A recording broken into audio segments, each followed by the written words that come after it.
Hey guys, my name is Haley, and this video is going up way later than I intended it to, considering I saw the show over a month ago. But we're gonna put it up on the last day of the year and pretend like it's still Christmas. But no, if you're somebody who has come here from my Starkid videos that I made earlier in the year when I went to go see Cinderella's Castle in LA, and then also I did a recap of the Cinderella's Castle digital ticket. This is my recap of going to see VHS Christmas Carols in Chicago, which I did back before Thanksgiving. I did say I was going to vlog that. Vlogging did not happen because it was a chaotic trip, as is every trip. I don't know why I feel like I can vlog on trips. I don't do that, even like in my normal life. Like, I'm bad at taking pictures and remembering to document things when I'm out of my routine. So, again, that being only like a couple weeks after the election and everything, didn't happen. So I'm here to just recap it like I did with Cinderella's Castle. And I'm also going to talk a little bit about the digital ticket and my experience when I went there when I originally had tickets to see one show and ended up seeing two. So let's get right on into it. So I live about a six and a half, depending on traffic, hour drive from Chicago. So I was like, this is a very feasible thing for me to do. I had every intention of going to see the show last year, which did not end up happening due to many circumstances, including me and my partner moving around this time last year. So I was really excited to get the chance to actually go see it this year, and he was very on board. He'd been aware of the soundtrack. I had already been playing the soundtrack since like the beginning of October, if not September, because to me, VHS is very much both a Halloween and a Christmas musical because it's spooky as shit. And I was really excited to see the new additions that Clark had made to the show. And then when they released the version on YouTube that was up for a short period of time of their recording of last year, I was so excited. I watched it like 3 times before it got taken off of YouTube. So I really did know what I was getting into when I went to go see the show. And when we had left, like early in the morning on Saturday, to make our drive to Chicago with the intention of getting there around like noon, 1-ish, it ended up being closer to like 2 or 3-ish. And the show was at 7:30. I think it was actually at 7:30, but I have to be early places. That's just how I roll. I also had every intention of getting one of Mare's wood burning things. Oh, I should grab that. I did end up getting one, but more on that later. And I knew last year those went really fast, so I was trying to be like early to be able to do all the things that I wanted to do before the show and like meet people and like exchange bracelets and stuff like that. But also, I was the person who woke up at like 4 a.m. because I was too excited and I went to bed too early the night before, and then I had to wait 2 or 3 hours for my partner to wake up so we could go. So by the time it was like 3 or 4, I was like, okay, we need to get like food before the show. So it took us a while to find somewhere to eat. Parking was atrocious because I hate city parking. I'm not gonna get into that. We figured it out more on day 2, but so we ended up finding a little place to eat.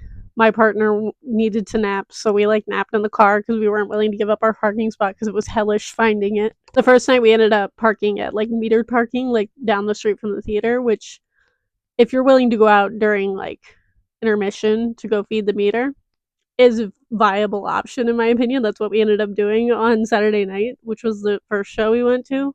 Alas, I did not end up in line early enough to get Mary's coasters and everything and her wood burning creations because they sold out super fast, just as fast as they did last year, even though she made more. And this is a view of our seats from night 1. I brought Tinky. I had Tinky and Wiggly with me, but I felt that Tinky was more appropriate for the show, and I had an ongoing joke on my Twitter, which is where all of my Starkid like fan base people are, and I tend to like go viral every once in a while for Starkid stuff on there. And I kept making jokes that my purse, my like clear purse, was Tinky's Bastards box, and so I was getting a lot of people being like, "Hey, are you here?" Because I had freebies and stuff, and recognizing me from that, which was really fun. It's always fun with an in-person event for something that you usually watch online. This was the thing I always really enjoyed about K-pop as well. And I realized as we sit down that there's a bunch of people going up to someone across, like directly across from me on the other side of the stage. We were on stage left the first night. And I realized Kim Whalen was there that night, and people had noticed her, and where every single time she tried to get up, somebody came up to her and like asked to talk and take a picture with her. So I felt bad because I kept being like, for the whole 45 minutes before the show, being like, I want to go say hi to her, but one, it is impossible for me to get over there and get back to my seat. It will not be easy.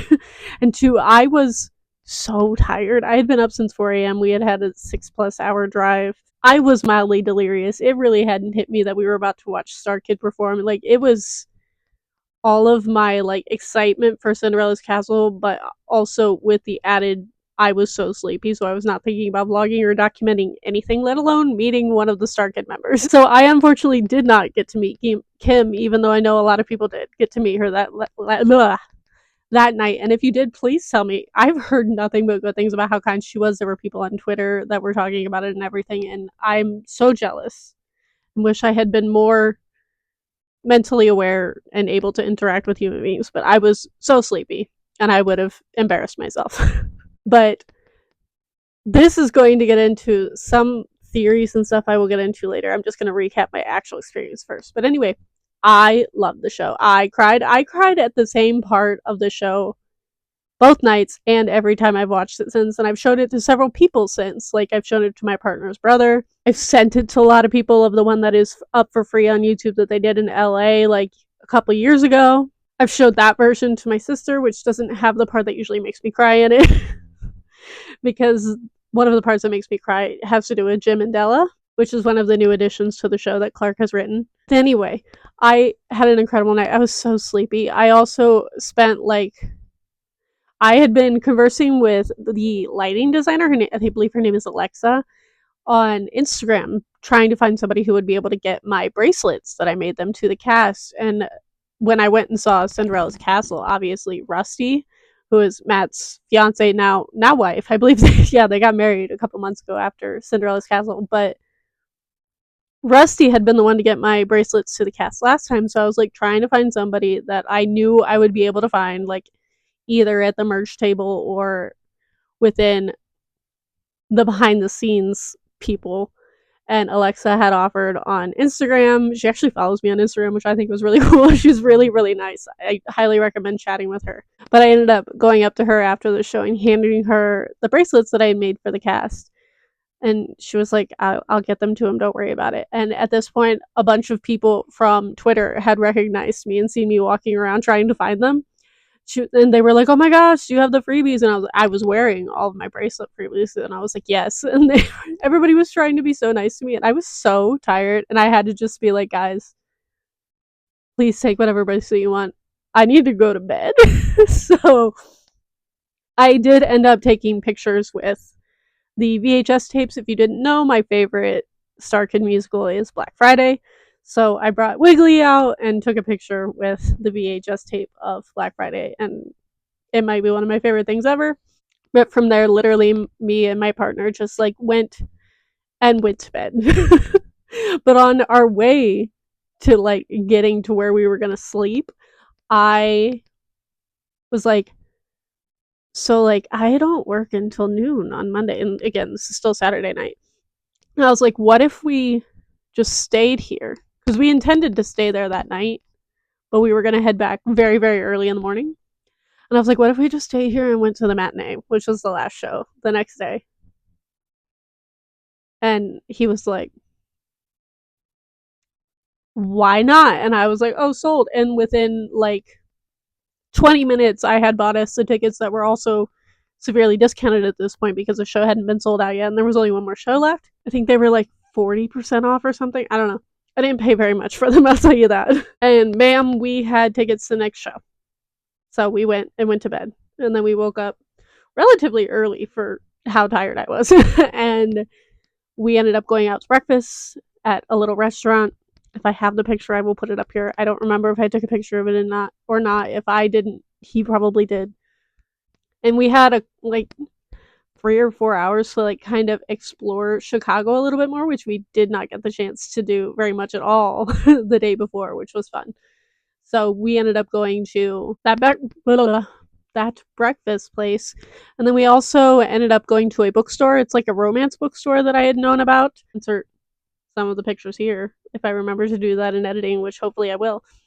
And then we went to a bunch of little free libraries around that area because there were like 8 or 9 little free libraries within like a couple block radius. So we just walked around Chicago for a little bit and went to a bunch of little free libraries, which is my favorite thing to do at home. So I like to do it if there are some very close to the place that we are going when we are on a trip.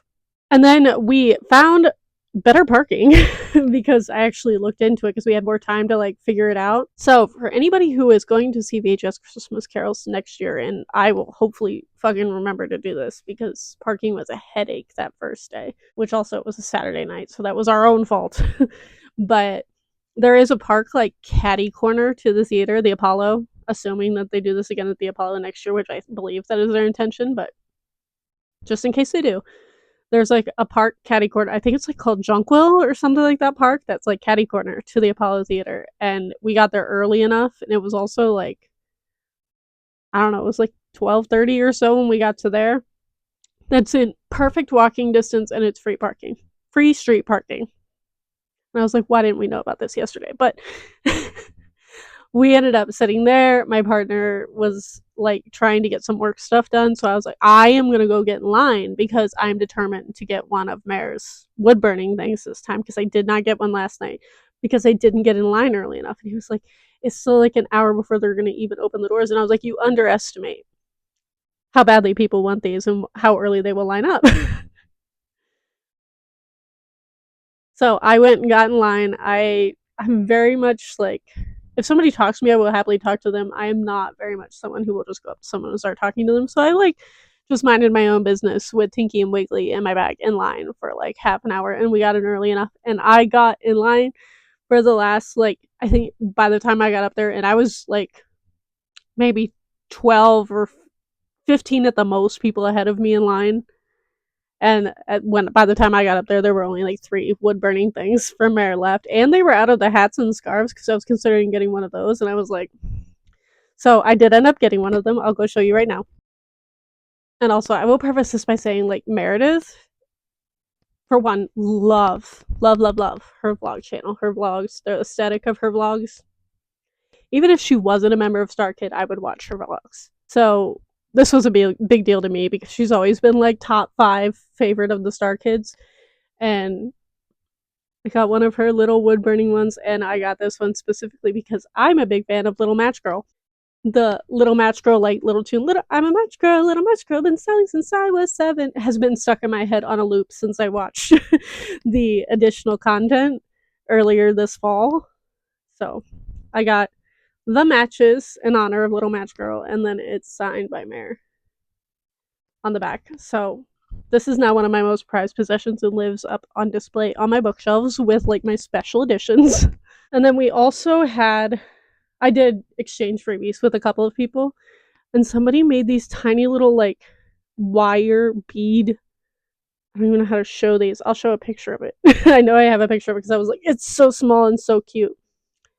But they're little tiny like Sir Hoplots. And I was like, that's the cutest thing I've ever seen. And I found her on Instagram, and so we found a way to meet up before the show. And it was so cute. And then also the seats I had gotten for this show were a little bit closer, which was also another reason I was like, we could get better seats.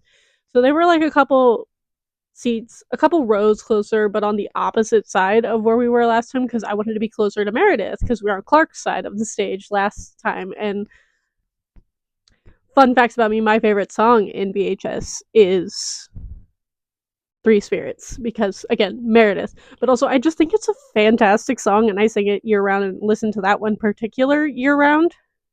And I wanted to be closer to Meredith and her side of the stage. Also, I had noticed that AJ had been on that side of the stage way more than our side.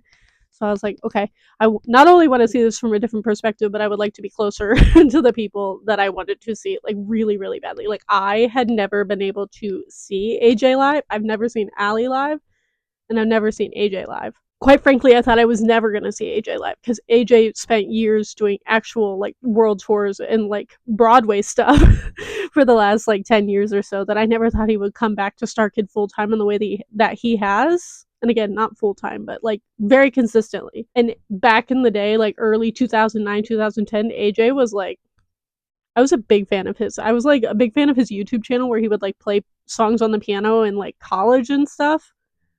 I remember one of his songs being called I Feel Good that I would listen to on loop and be mad that I couldn't download it because he didn't have it recorded anywhere for me to download. And I've always said that if anybody was going to replace Dylan, who is Dylan and Jeff are like my favorite. They have always been my favorites. They battle for top position all the time, but AJ's definitely up there. Like it goes Dylan, Jeff, AJ, Mare, Kim, Kurt, probably for me, depending on the show. But I had gotten to see Kurt and a lot of these other members of Starkid in Cinderella's Capital. I can't talk. I'm getting too excited. Castle a couple months before. And then a lot of them I had seen on Apocalypse Tour like 10 plus years ago. So it was really cool seeing Mare and like Jamie, who I hadn't seen since Apocalypse Tour, live again. And then also everybody I had just seen with Cinderella's Castle, but who are so quintessential Starkid to me, like Lauren and Joey in particular, are just like the face of Starkid to me, as I talked about in Cinderella's Castle. That seeing them live is always really, really cool, and being that close to them is just like a very celebrity thing for me. And as somebody who doesn't really like a lot of actual celebrities or what other people would consider celebrities, like A-list celebrities, this is like the extent of my like fangirliness of that I enjoy. Or even like Clark. I hadn't seen Clark since Apocalypse Tour, when like a bunch of people like barely knew who he was back when I saw Apocalypse Tour. Like I ran into Clark on the streets of Ann Arbor, which is where I saw Apocalypse Tour like 10 plus years ago, and like met him while he was like out to dinner with his family because they were on like the patio, and I was like, oh my god, that's Clark Baxtresser. And the friend I was with was like, I don't even know what Clark looks like. So it was a really fun experience for me in particular. But yeah, I wanted to get into some of my thoughts on the show because I actually have discussed this several times with a few people, and we're already like 20 minutes into this, and there's a few things I actually want to talk about besides me talking about my fangirly. I will say, one of the coolest parts of this, before I get into the particulars of my thoughts on the show, like my opinions on the additions to the show that our Clark had added last year, which carried into this year. One, Darylyn as Della and Belle. Darylyn is incredible, and I'm very upset that I don't have her. As much as I love Janaya, I'm mad that I don't have a recording of Darylyn singing. And I'm glad they put up that Scrooge on YouTube recently, because I was like, there's deserves to be some form of her version on the internet. Thank you. And two, at the end of the show, we were like fully expecting, because I had to work the next day, to like drive home and get home at like midnight, and like me to still be tired the next day when I had to go back to work because I was stupid and didn't take it off. But also at the end of the show, we were like, okay, we know how long the show is. We went the night before. And at the end of the show, they did a thing I've never seen a like non-Broadway or non like national tour show do. And James came up and did the Broadway Cares Equity Fights AIDS speech. And as someone who has watched that happen both on Broadway when I saw Phantom, and also at shows I've seen at Playhouse Square, which is the Cleveland like touring show place around me, it was really, really cool. Like I almost started crying. It was really cool for me to see Starkid be in a position where they can do that. Like they have the funding and the money to be able to give back to things like Broadway Cares. And they auctioned off the chicken. And it was they auctioned off for like so much money. It was a couple $1,000s, I want to say. It was expensive for the dad that ended up getting it for his daughter, who was like a teenager. Oh, it was so cute. And the whole cast like took pictures with them after, and there was like a proposal, and I keep making the joke. I was like, if I had a nickel for the amount of times that people have proposed at Starkid shows that I have seen live, I would have 2 nickels, which isn't a lot, but it's weird that it happened twice.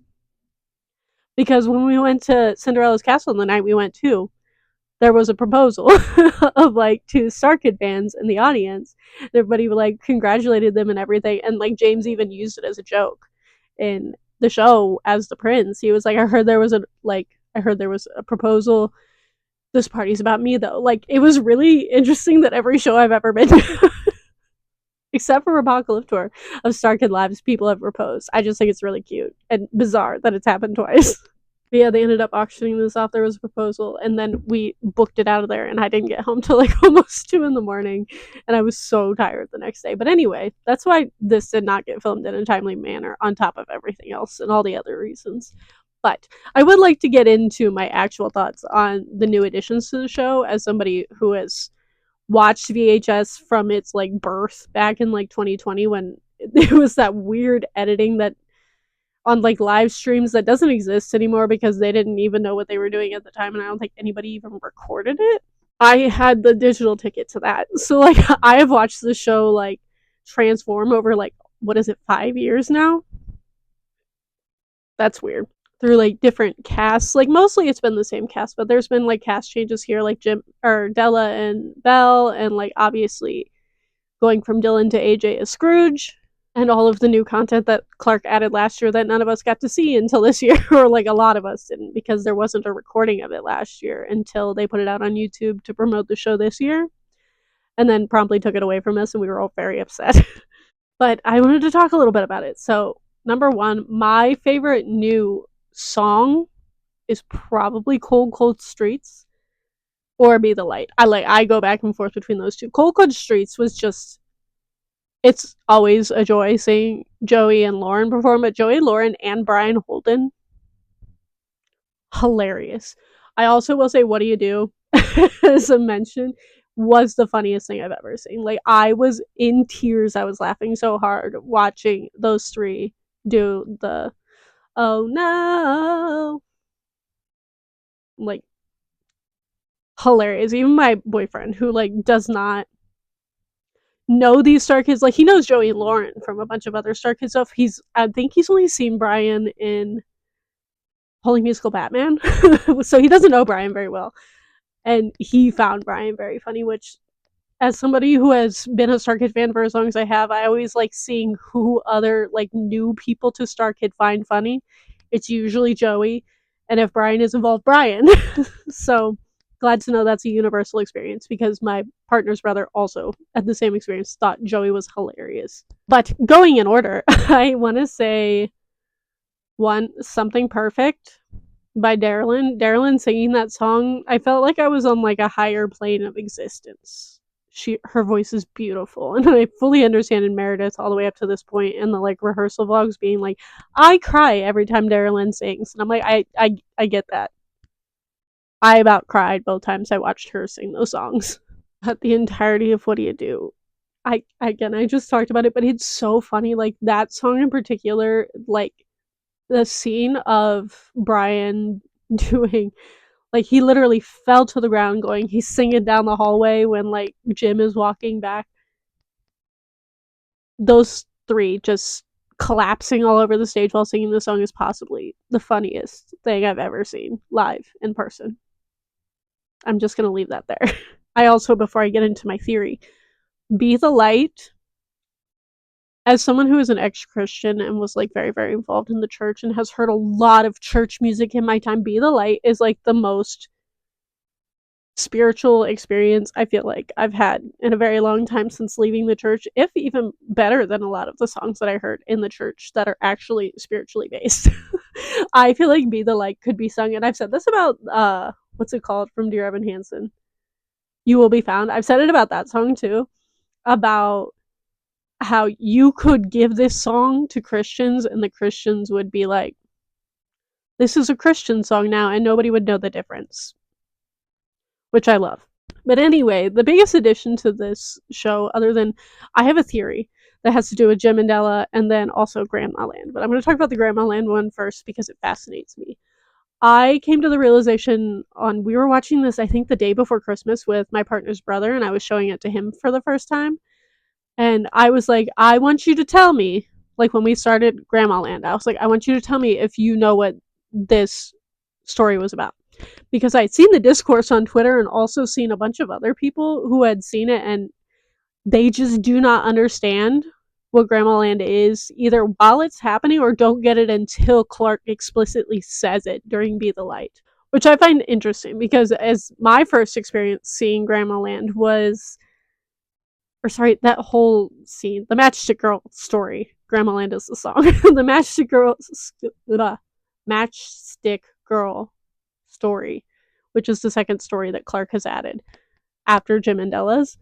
And I was like, I want you to tell me what this is, because when me and my partner went and saw it, he did not understand what happened during like Matchstick Magic and Grandma Land at all. Like, he didn't get it.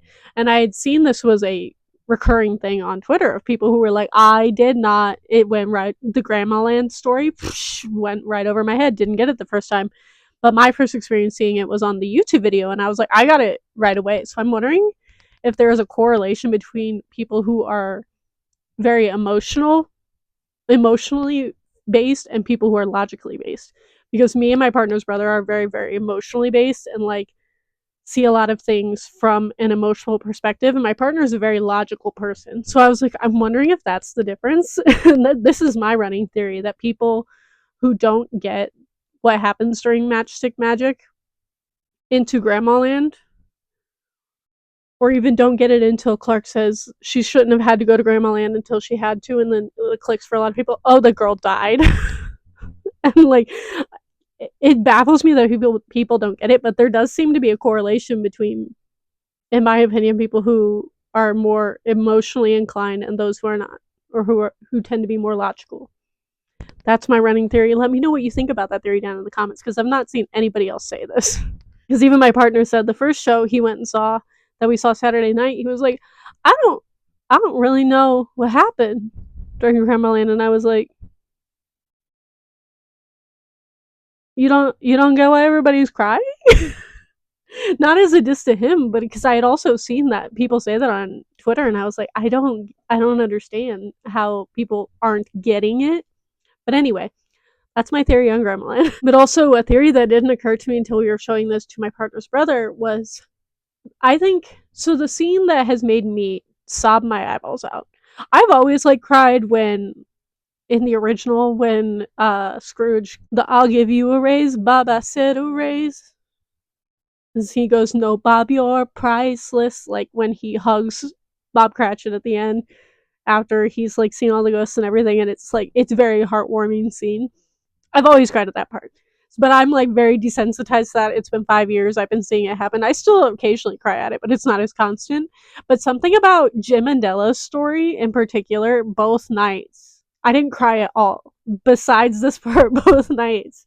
And that's when it's one of the additional scenes they added during Christmas Day of Jim and Della, of when Scrooge goes up to him, you know how you're massively in debt.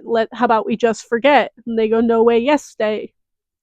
And then Scrooge gives the watch back to Jim, and both nights, see, I'm even thinking about it. Both nights, I burst into tears. And like, I had not been able to put a name on what it is about Jim and Della in particular that like really, really, really like tug on my heartstrings, even though obviously we have all thought that even before a lot of us saw who they were. We knew Jim and Della were like the fan favorites, and I was like, why is that? And it occurred to me that Scrooge in particular is obviously for rich people. His story is meant to like at the hearts of like rich people and people who could be using their money for good and are like hoarding it instead. That is the point of the Christmas Carol story. And even the story of Little Match Girl is that it's for poor people, of like what a difference that people can make in your life and how people overlook you and how depressing that is, and like how many people die just simply because we ignore them on the streets like we would with anybody who is unhoused. And both of those are stories that a lot of us can like empathetically deal with and like process. But something about Jim and Della that I feel like hits so hard with so many of us is that the vast majority of the people going to see the show, especially in person, are Jim and Della. In the sense that they're doing okay, they're not poor, they're not like homeless, they're not rich, but they're just getting by. All they want to do is like make the people that they care about happy. They want to get them gifts, but they don't have the money for it. And I came to the realization that the reason they make me so emotionally is that Jim and Della are us. Like, I am Jim and Della in my relationship with my partner, especially. Of like, this year was a year we didn't spend very much money on Christmas because of all the tariffs and stuff that are going on. And something about their story reflecting the majority of the people, in my opinion, that go to see Starkid shows are like getting by. They're well enough, they got there. They're probably not going to be able to buy very much like merch and stuff. Like I wasn't able to buy as much merch as I would have wanted to because of the expense of the trip of getting to Chicago, while not as expensive as LA, was still like some money that we like saved and didn't buy other things so we could go. So I didn't get like a Grandma Land sweatshirt or anything like I normally would have going to see a show of theirs in person. So in my opinion, most people that go and see that show are going to relate the most to Jim and Della, and that's what makes their story so special to so many of us. And for some reason, this had never occurred to me until I was showing this to my partner's brother. And I said it to him, and I was just like, it was like a light bulb moment of like, why does this make me cry so much? And it's because I relate to it so much. It is the most relatable and is most true to home for me. But yeah, let me know what you think about my theory on Grandma Land, and also if you agree with my interpretation of the three stories and how they relate to people who go to see Starkid shows in particular, because I feel like that was at least my experience. If you had a different experience, please let me know. I wholeheartedly hope to go see the show next year. Like, I really hope they keep this tradition up for as long as humanly possible, especially at the Apollo. That was such a nice theater. The staff was so nice. Like, it's a great theater for what they are doing with this show. But I hope y'all enjoyed this. Come comment in the comments down below so we can get some interaction. I love having the conversations. Some of the conversations I had in my Cinderella's Castle like series videos were some of my favorite I've ever had on YouTube. So I wanted to make sure to make this video even though it's a little late. But thank you all for watching. I will see all of you guys next time in 2025.